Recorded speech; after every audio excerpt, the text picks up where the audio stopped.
Hi! Hello po guys, kain tayo. Kain po tayong patatas at carrots. Tantang. Ang pakte nyo. AI, so artificial intelligence or AI is the ability of machines to mimic human intelligence. So basically, think of it as your super employee. So imagine mo kung meron kang super employee na kaya kang tulungan sa kahit anong Saka may kakapa. sa'yo, and sobrang bilis mag-process ng data. Kaya kanyang tulungan kahit ano pa ang bago.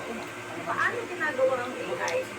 Pwede natin po, guys. magamit in so many ways. It is a large language model. Kain. Ang AI, you can train it under the sun na kailangan mo ng AI. Paano makakatulong ang AI sa iba't ibang basically, you can use AI Ito for po yung chatbots, lalo na sa customer service. Lahat ng pagpaplano sa trabaho, pwede mo ilagay sa email. Kaya, Lahat ano ng ko kaya magawa mo dito? with regards to any work, Sandali lang, Gel. in any workforce, kaya kanya doon. Bye! Ang pinaka-danger ng AI, pero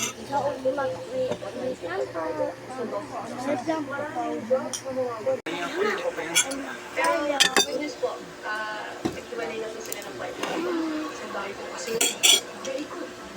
Pero Jasmine. nakilala po din sa online. Wala po siyang magkano. Hello. Hindi naman na nila mauubos to. Gusto niya pa? Anong may sabaw to? Wala kang may sabaw. Ano nga? Wala. Wala may sabaw. May gata. Ayan na. Gata doon. Wala. Mapili ka naman, May! Wala akong magugustuhan doon na may sabaw. Dahil wala silang may sabaw. Kahit gulay. Ha? Anong gulay nila? Mapili ka naman, May! Adobong sitaw. Petchay. Yun lang may ano nila gulay. Ayoko na Ay, kain po tayo.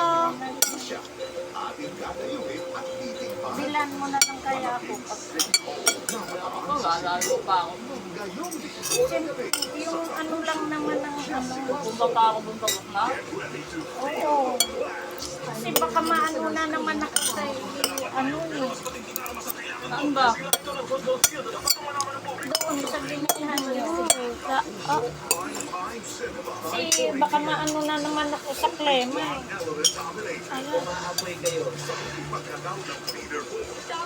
Basta nila ang tinatago nilang secret weapon.